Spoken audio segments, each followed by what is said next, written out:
Hello, everybody, and welcome back to Deserts of Plenty. My name is Ralph, and Deserts of Plenty is really a podcast that's grown out of, I think if I had to put it in one single little phrase, how basically comfort is killing us.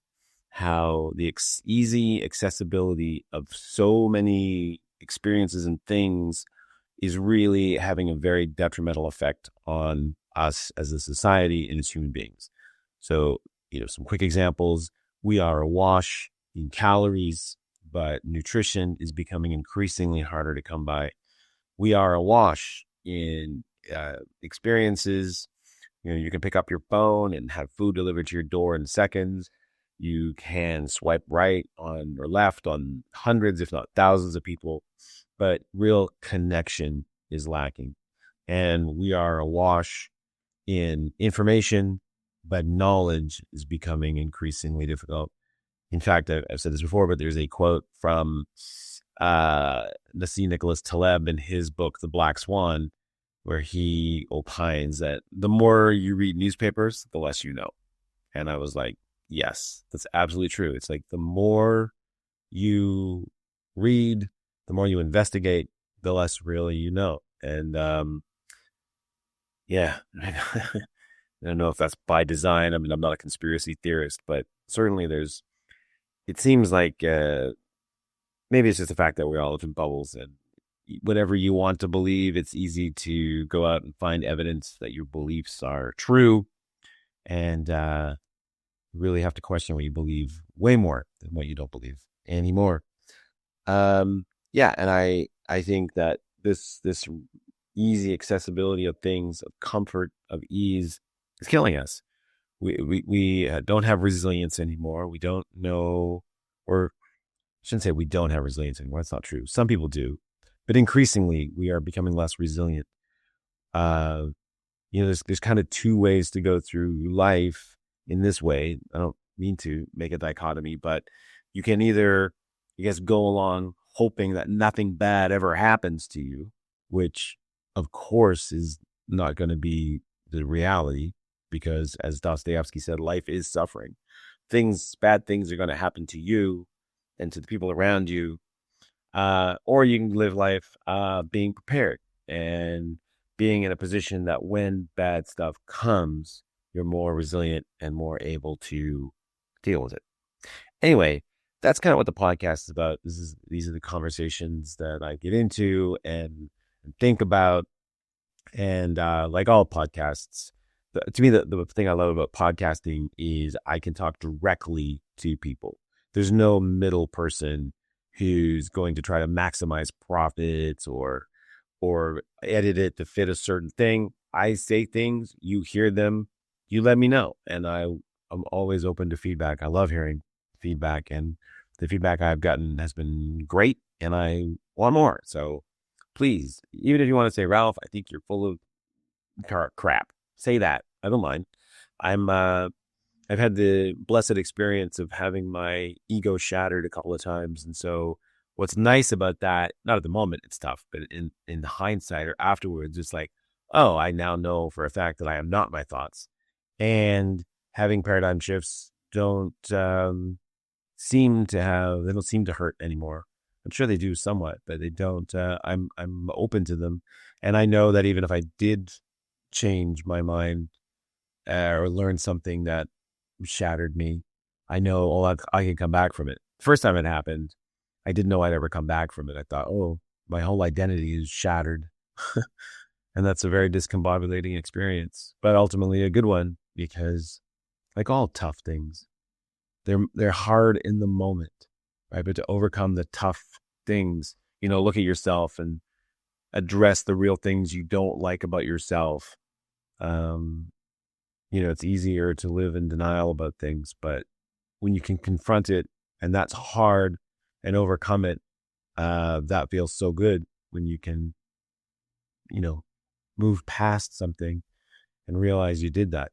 It's like telling the truth. I've never been honest with someone and then afterwards was like, oh, I wish I hadn't said that. Because even when those conversations are hard, when you move past them, you feel good because it was tough. And as I say to my daughter all the time, we do these things because they are hard, and they will make us more resilient. And then other things that will seem hard will seem less you know, by comparison. Like, right, like the pandemic, living through that lockdown, especially in Toronto where we were locked down. I think we were the longest continuous lockdown of any city in the world, or we're way up there. And but other than, after having had that experience, now anything that doesn't involve my health or my mortality or the health mortality of people close to me, like what else am I going to face that's that bad? It's hard to think of something. And so now, breakups, no big deal. I'll get past that, you know, um, ha- having to move or other things that, and of course, I'm not talking about the huge tragic events in our lives, like mortality of people we love, but just the day to day vexations that happen are like, that's nothing. I lived through a pandemic. That's easy. All right. So today, what I want to get to is I, as an empath or savior personality, or I've had my run-ins with narcissists, and I've received some feedback from people because I've talked previously on this podcast about narcissists. And when I talk to people in, face to face, they often will have conversations about this. And I've received a lot of positive feedback and negative feedback too, to be quite honest, about things. In fact, one thing I posted publicly, I had a person who I didn't even know, who I assume was a narcissist, take me to task for being mean to narcissists. Well, all I was doing was explaining what I want to do today, which is my narcissist survival guide. This is for particularly empaths or savior personality types, but for anybody who's been taken in by a narcissist, been conned, gotten wrapped up and involved in their world, only to eventually, hopefully, untangle yourself from it, and then live with guilt because of how could you fall for something like that, and how to survive it. And so this is a 10-point guide about the narcissist survival guide, and I'm going to go through them fairly quickly, because you can always re-listen to it again, or do your own stuff. Like, yeah, I guess I should keep saying this. Nothing here. I'm not an advice giver. This is all for informational purposes only. Like, this is the kind of stuff I wish I was aware of when I was going through my narcissist stuff. I might have recognized things sooner, and then I would have hopefully taken steps to extricate myself or at least protect myself, rather than continuing to tell myself I must be a bad person because this person that was so lovely to me at one point is now a monster to me. So I guess I've done something wrong and I better do everything I can to fix it. But that's all part of the deception. So here's my 10-point survival guide. Here we go. Number one, break contact. Now, the only way to win against a narcissist is not to play their game. They can't be reasoned with, explained to, get out. In one example, or one time with a narcissist, I was able to make that person see what they had done. And that was a Herculean effort to get them there. And when I finally forced them to see, they just said, whatever, why are you getting so worked up? And you want to go and pull your hair out. So number one, break contact. And if you must contact them, this is number two, if you must be in contact with them for some reason, settling affairs, whatever, remember the acronym BIFF, BIFF, which stands for brief, informative, friendly, and firm. Now, a narcissist's greatest goal is to unbalance you so much that you react. That's all I want. Creating drama, getting upset. That's what feeds them. So by keeping your head, you cut off the feeding tube, and they'll turn their attention elsewhere. So BIFF, brief, informative, friendly, and firm. And we continue to think about responding, not reacting. Remember, reacting is what they want. And so if you react, you give them what they want, and it'll be harder to extricate yourself. Number three, forgive yourself. Now, narcissists have, started from the time they were quite young, learning how to manipulate people. They've trained their whole lives for you, They've practiced love bombing, manipulation, grand gestures, controlling, and seeing themselves as a martyr so much that they're masters at it. And so, in my mind, when they set their sights on you or me or someone else, it's too late, right? You've already lost. Another thing about narcissists, they specialize in projection. So they blame you for the very things from which they themselves are guilty. The narcissists in my life have called me the narcissist. So much so that I was like, well, maybe I am. And, I don't think I am because of my empathy, but who knows? Anyway, it's another thing that they'll do is they'll insist, that you observe their boundaries while simultaneously bashing down yours. And you, when point out that double standard, you just get whatever. So forgive yourself and realize there's no way to win. Like you're never going to make them see the light of day. Nothing. Number 4, you're not crazy. Now, their ability to gaslight is off the charts. They can create fiction and in the moment of its creation, come to believe that reality, right? And then again, even if you can hold their feet to the fire and make them see that they're wrong, you'll just get a whatever. And they'll refuse to believe it.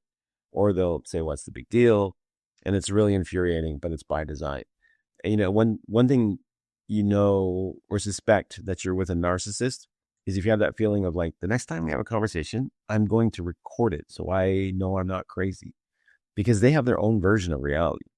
In fact, you'll often hear them say things like, oh, my memory is really bad. I don't have a good memory. And that's not true. They have a great memory. They just conveniently forget things that they want to forget. Number 5, don't let the lies they tell about you, third parties, get to you. It's very hard having other people believe negative things about you, but try to rise above it and trust that those people someday will see the truth. Live your best life and trust those people that they'll figure it out. It's really hard. I mean, none of this is easy. It took me a long time to implement these things, but my life is so much better as a result of it. Number 6, remember, the narcissist has no ability to see within themselves, and thus they will be miserable the rest of their lives. In this case, karma is, cruel to them. And while they'll be miserable the rest of their lives, you'll have an opportunity to thrive. So, narcissists, there's some childhood trauma that they've had, and that's what causes them to be that way, generally. And so they're going to be miserable. And so, that I bring that up because it's a little easier to forgive, I think, to remember, oh, as much damage as they've done to me, I can still have a great life. They never will. And that just helps.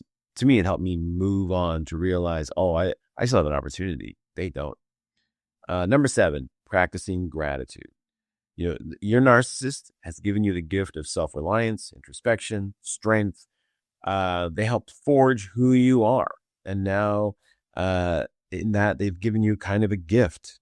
So recognize how much more resilient you are, the strength you have, the ability, maybe hopefully next time, to see a narcissist coming and, head them off, and narcissists, like a shark, they are who they are. They're small, tiny people with no capacity for love. They're pitiable. They really are. They're small and pitiable and not worth your time. Rise above it. Again, I realize this is incredibly hard to do, but these are things that we work on and try to get better. Practicing gratitude. Thank you for showing me who you are. Number 8, you are not alone. I have spoken to so many people who have narcissist stories, and especially if one is an empath or saviour personality type, we are like the feeding trough for narcissists because of our infinite capacity to make everybody else's problems our problems and get involved with other people and try to help them. That's what we do. We build people up. We support. We get our greatest joy in making other people happy and being recognized for that.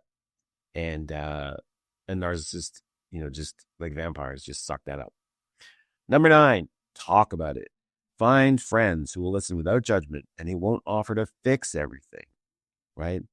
So if you don't have that person, contact me. I'll talk about this stuff forever. And I've done so much work in overcoming this stuff, or find a therapist. I mean, if you're a friend of mine, find me. I mean, I'll talk to you about it, but Again, I'm not a therapist and I cannot help you with your individual problems, but I can listen, and I can listen with empathy and without judgment because I've been there and I've done it.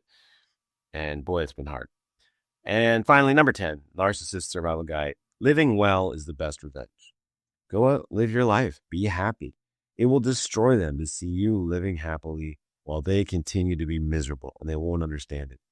But part of that is just not holding a grudge, not wanting them to be miserable, just not even thinking about them.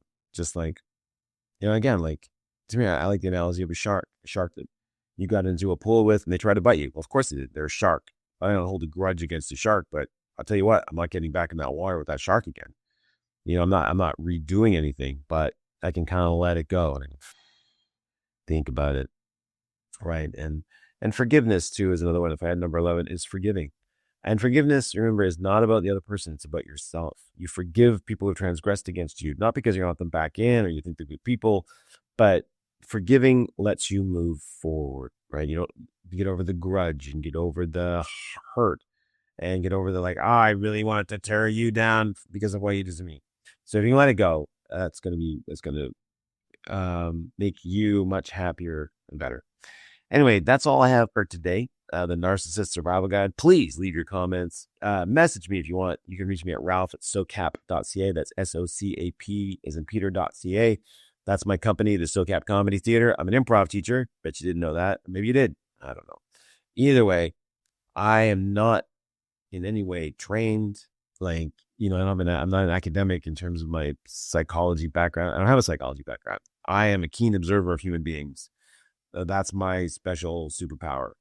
Okay, so you have a great week, y'all, and we'll see you back here next time for more Deserts of Plenty.